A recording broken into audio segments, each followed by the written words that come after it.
and Foreign Policy. Ladies and gentlemen, please join me in welcoming Dr. Walter Burbrick. Walter? Thank you, Carla. I appreciate it. Can you hear me okay? Yep, you're coming through loud and clear. Thank you very much. And thank you, everyone, for taking the time to be here today and joining us. What I wanted to do is just provide an overview of some of the ways in which the current crisis has impacted Arctic stability and security, regional stability and security. And so while the world focuses on the Russia-Ukraine crisis and the Russia-Ukraine border, we, the United States, as an Arctic nation and as a maritime nation, must look towards our northern borders, towards a blue Arctic. Slide, please.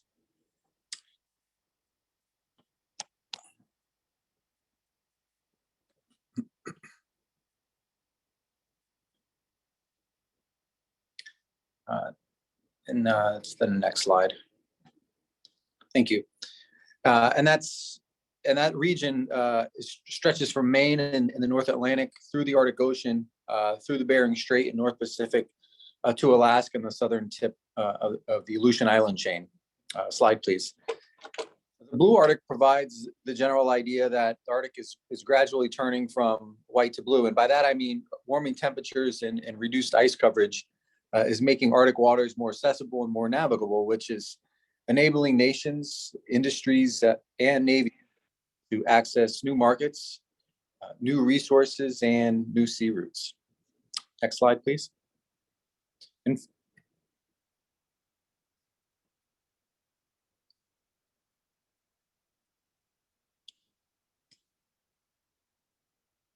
In fact, just last year, the Intergovernmental Panel on Climate Change, which is a body of scientists convened by the United Nations, published their report, and they've published a number of them over the years, but this one in particular highlighted the Arctic region as a region that's warming 3 times the rate as anywhere else in the world, making clear that we will experience, a much warmer and wetter Arctic region in the decades to come, and it's actually coming faster than previously anticipated. Slide, please.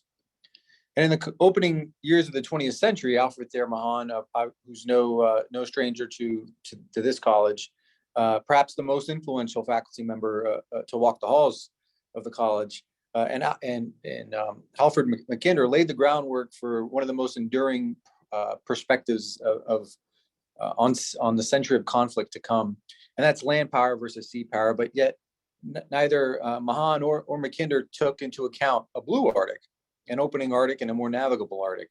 Slide, please.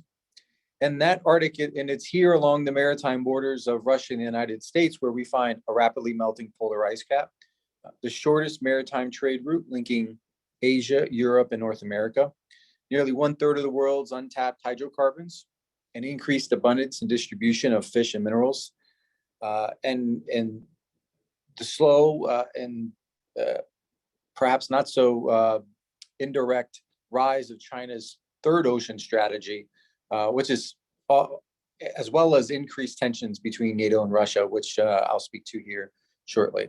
Slide, please.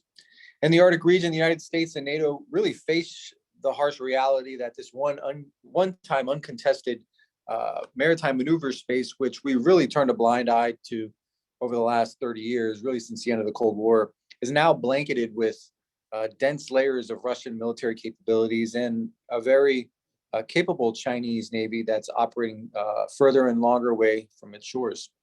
Next slide, please. And then in the last decade alone, Russia has dramatically increased its anti-access air denial weapon systems, and as well as its intelligence, surveillance, and reconnaissance capabilities. Next slide, please. It's also increased its strategic exercises and patrols of long-range bombers and its anti-submarine warfare operations. Next slide. And it's also upgraded Soviet-era military infrastructure to support these operations. Next slide, please. Now, why has Putin ordered the Russian military to do these things? Next slide. The first thing to know is that the Arctic is ingrained in Russia's identity, its culture, and its history. Next slide, please. Russia is the largest country in the world, with 70% of its territory located in the northern latitudes. Slide, please. The Arctic is critical to Russia's economy. In fact, the Arctic region accounts for nearly a quarter of Russia's GDP, 20% of its exports, including 80% of which come from Russia's oil and gas industry.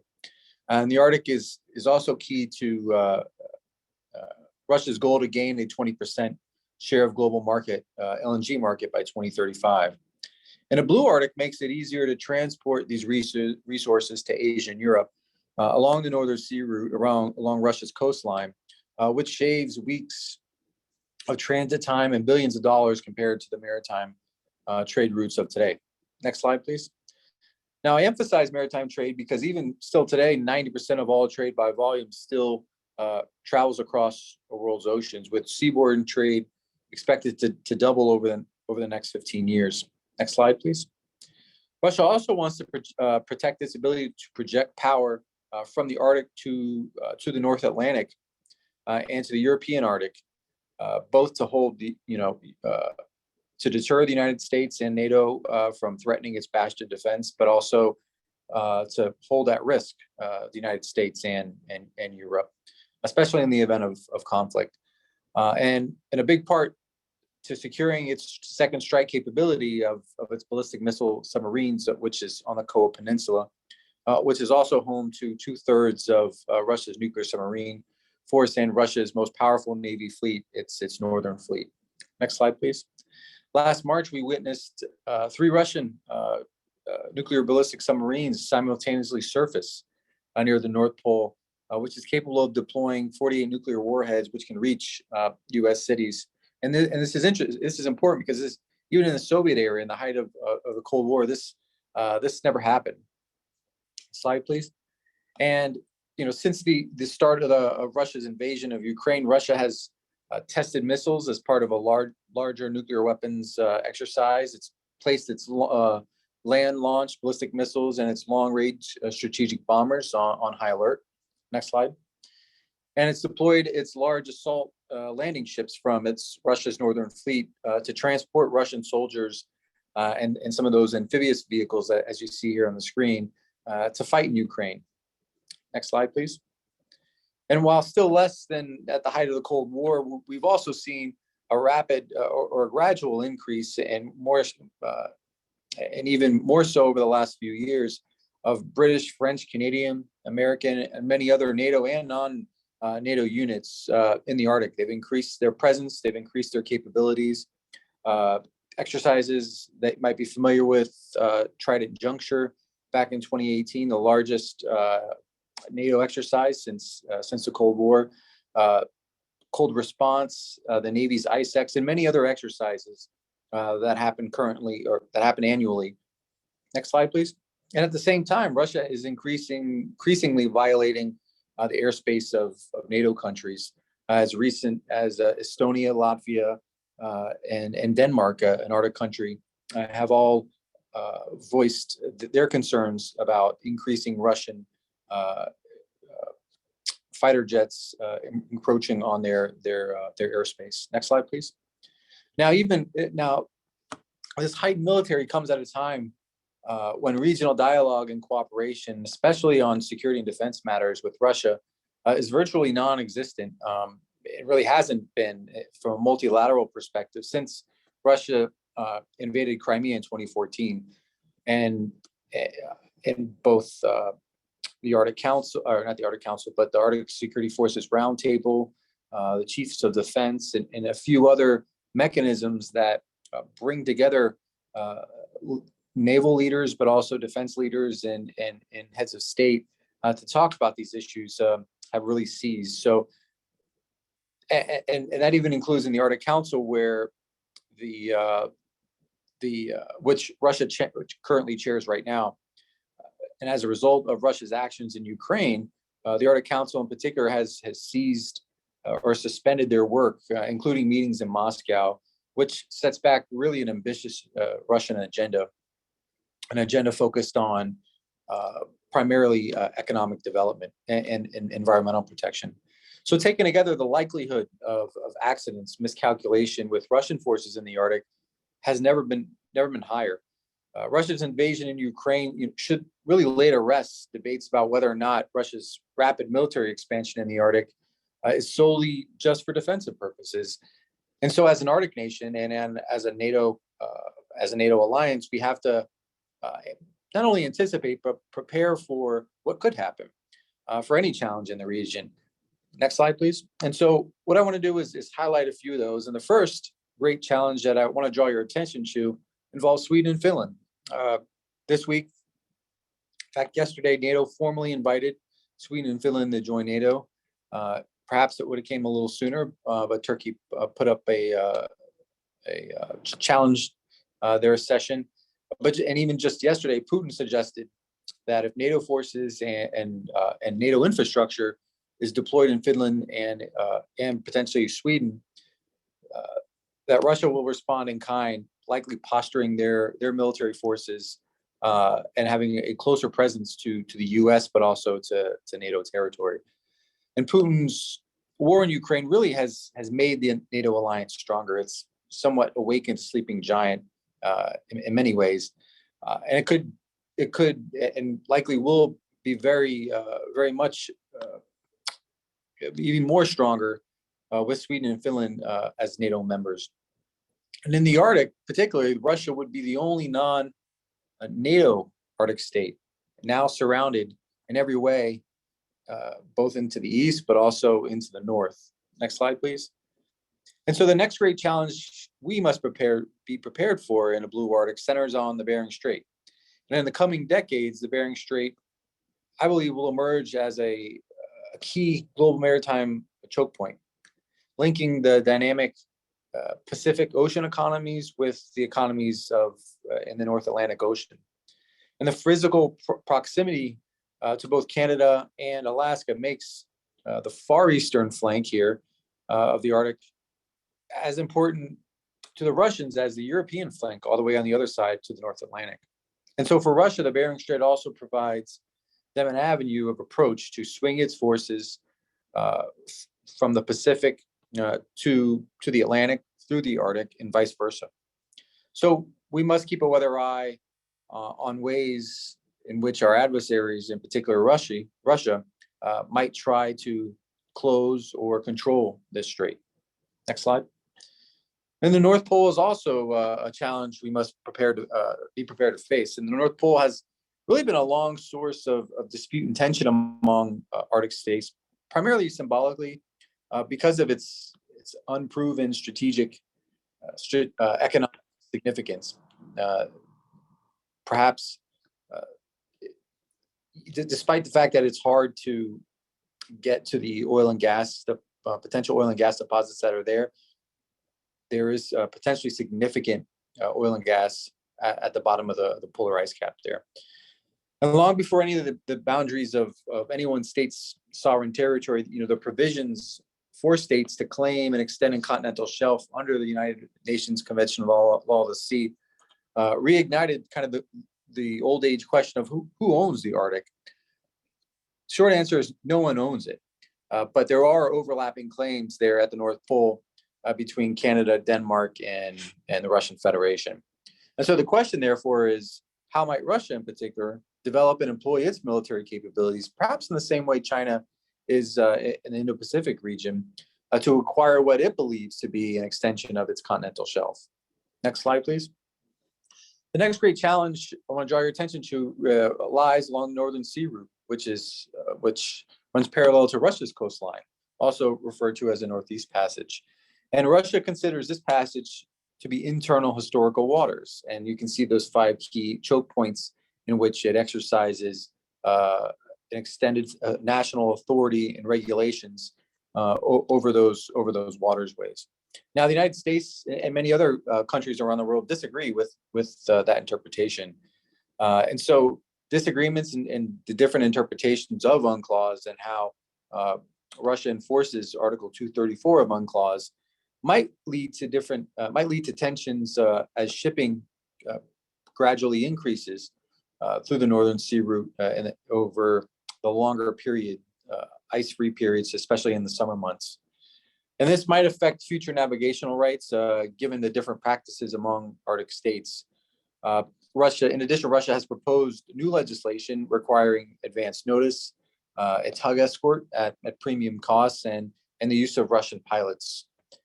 This legislation also challenges the immunities of warships and innocent passage and provides stricter regulation on navigation in its EEZ. Slide, please. We also have to have our sights set on the Norwegian island of Svalbard. Russia sure does. This year we celebrated the 100th anniversary of the Spitsbergen Treaty, which granted Norway sovereignty over Svalbard with a special responsibility over its people, its territory, and the significant amount of resources that lie surrounding it, around the archipelago, while providing equal access and non-discriminatory rights to other state signatories.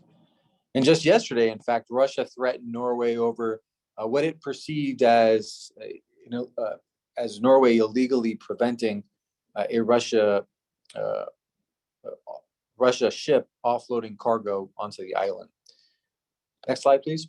And from a military perspective, Svalbard is important because of its strategic location between the Bering Sea there, the island of Greenland, but also the Greenland seas, as well as the Norwegian seas. And so whoever holds Svalbard controls that important strategic gateway from the shallow Bering Sea all the way through the deep North Atlantic. And for Russia's northern fleet, the Bear Island gap there between mainland Norway and the archipelago southernmost island is key to conducting sea denial operations in and over the maritime areas further south, which potentially threaten NATO's transatlantic sea lines of communication. And Putin's Arctic 2035 strategy shows that Russia hasn't and will not give up on its attempts to continue to gain access and influence over Svalbard's continental shelf. And in the long run, we can't rule out the idea of Russia potentially annexing these islands for military and economic purposes. Slide, please. So finally, this brings us to what I believe is the greatest long-term challenge or threat to the region, and not only to the United States and our allies and partners in Europe, but also to Russia. And that's China's growing rise and influence in the Arctic and beyond. And it's also China's closer relationship with, increasingly closer relationship with Russia. By the end of the decade, China's population is set to peak to 1.5 billion, which will likely solidify its place as the world's top energy consumer and consumer of seafood. And so the Arctic region is a significant source for both fuel and fish. Next slide, please. And Western sanctions, as a result of Russia's annexation of Crimea in 2014, and also as a result of the economic sanctions the U.S. and many other of our allies and partners in Europe and around the world have placed on Russia as a result of its invasion of Ukraine, both that 2014 and the events of today really have driven Beijing and Moscow even closer together politically, economically, and even militarily, making Russia increasingly dependent on Chinese investments. And just last month, we saw a few months ago, we saw Chinese President Xi Jinping and President Putin meet in Beijing, where the two leaders declared their friendship between their countries, saying that friendship really had no limits, and there were really no areas where they wouldn't cooperate. Next slide, please. And the meeting in particular resulted practically in a variety of trade deals, including the signing of a 30-year contract for Russia to supply gas, LNG, to China via a new pipeline that begins in the Yamal Peninsula and transits over the eastern Siberia through up through China. Next slide, please. On the military front, we've seen Russia and China even conduct joint military exercises, and we've seen them share technology and military technology in the areas of aviation, undersea submarine designs, as well as hypersonics. Now, like invading Ukraine, closer relations with Beijing is just yet another strategic miscalculation by Putin and Moscow. Because as the old Chinese proverb says, two tigers can't live on one mountain. Next slide, please. So in the coming years, the United States faces what Henry Kissinger called the necessity of choice. So we don't have enough military power to address all the threats all the way across the world. So we have to prioritize. And the United States needs integrated deterrence in the Arctic, and NATO really should be the cornerstone. NATO should act now to strengthen its Arctic posture. And really neglecting it raises the risk of, as I mentioned, miscalculation, friction, and conflict. And it really risks the United States ceding our influence and our access and our ability to ensure a free and open Arctic for all people and nations. So in practical terms, this means we got to make sure that we have the right military forces in place, the right surface forces, an increased number of our surface forces, fighter jets, submarines, munitions, ISR, the like, so that we're able to defend not only our NATO allies, but also so we can defend our homeland itself. And despite an increased reliance on our NATO allies and partners, this doesn't substitute for a credible American conventional response. So we must maintain that credible response in order to so that we can immediately respond, but also so we can deter and push back any potential Russian assault. Yeah. And a free, open Arctic can't be achieved without deterrence and without reassurance. And today, the U.S., believe it or not, the U.S. Navy doesn't have one ice-strengthened surface vessel to operate and to conduct sustained operations in the Arctic. So we have a long way to go, and it's part of a big focus of what we do here at the college. And I think with that, I will go ahead and stop there and perhaps take a question or two. And I appreciate everyone taking the time out. Thank you very much. Thank you, Walter. If you have a question, you could use the chat feature on your screen. Willing to offer up some questions for Walter?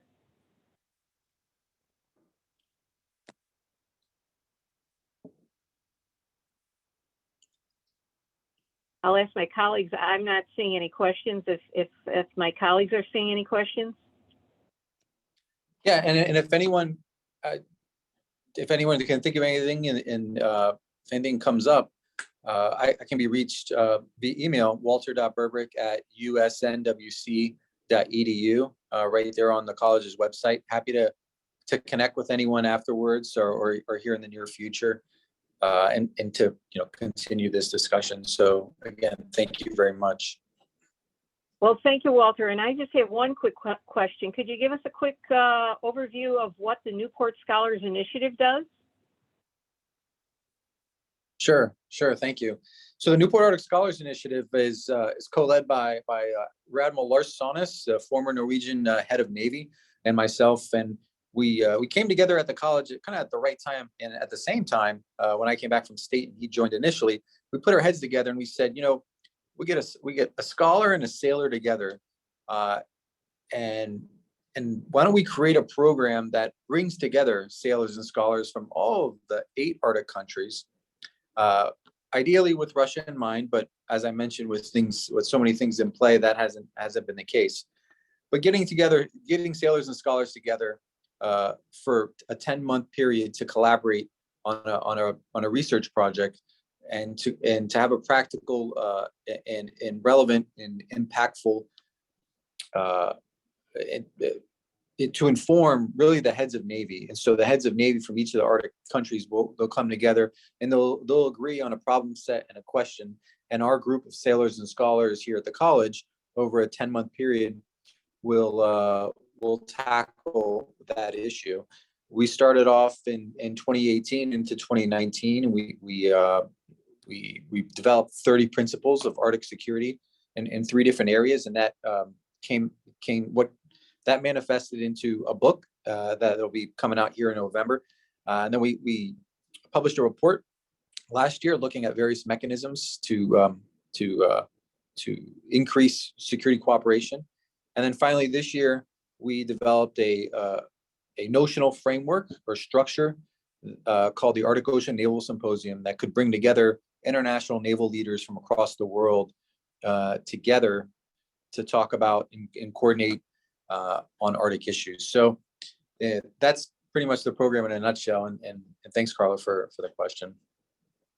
Yes, and you know, we've had some of our supporters of that program online, so thank you for those individuals who are listening in. We have another quick question. If you could please describe any Arctic war game that you might have participated in.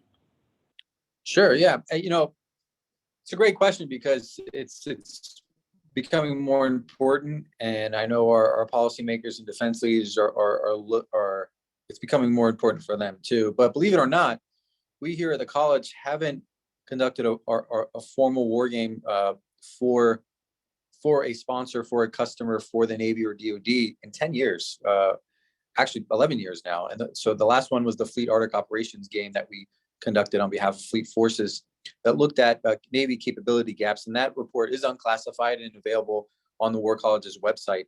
Having said that, though, we through the electives program that I lead here at the college, one of the capstone seminar in war game for our students is to conduct a planning exercise, so that we do integrate war game as part of the curriculum here at the college, which allows us to both explore potential issues and problems, but also helps us educate and inform the leaders of today so that they're prepared for the issues and challenges of tomorrow. Well, thank you. We have one last question, and I thank Louis for that last question. Evelyn's asking, has there ever been warfare in the Arctic Circle in modern history? And she asked to forgive her foggy memory. So please enlighten. So the Arctic, even during the Cold War, there wasn't military confrontation.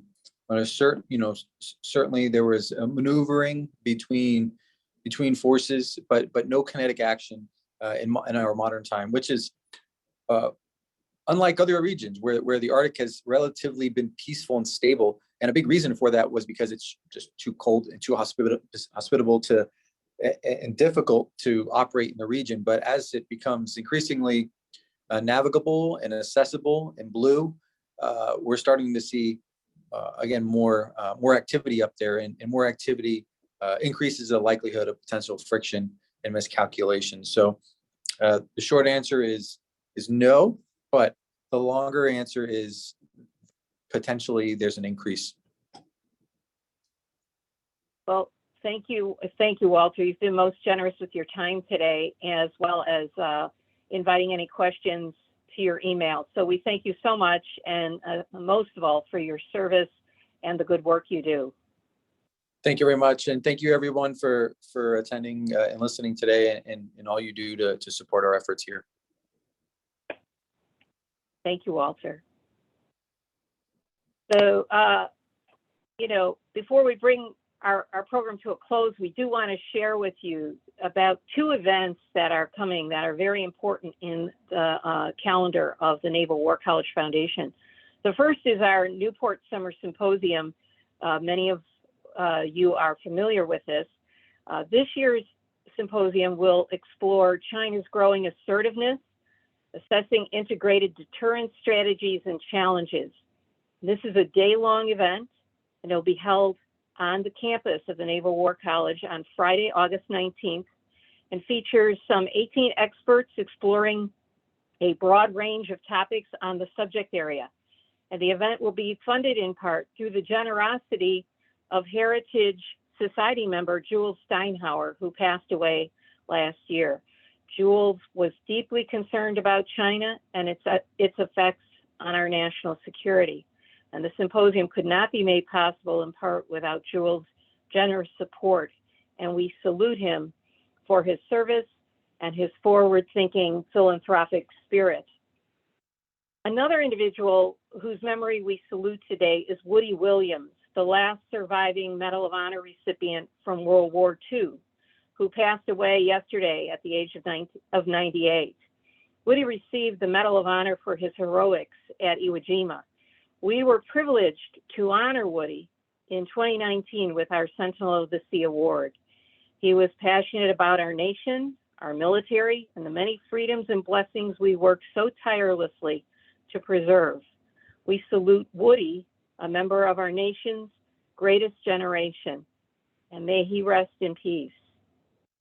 And this year's Sentinel of the Sea Award will be presented in New York on Friday, November 4th to another American hero, General James Mattis. We hope you will be able to join us for this presentation, as well as for the Newport Summer Symposium. And for more information on these events, you could certainly go to nwcfoundation.org or phone my colleague Shauna at 401-848-8308. Lastly, just would like to say thank you for joining us today. Thank you for all you do in support of our foundation so that we may better assist and benefit the Naval War College in all its good work. And today we saw Walter Burbrick and heard from Walter, and this is just one example of the high caliber, outstanding subject matter experts that makes the U.S. Naval War College the Navy's home of thought. We thank you again and have a happy, healthy, and safe July 4th. Good afternoon.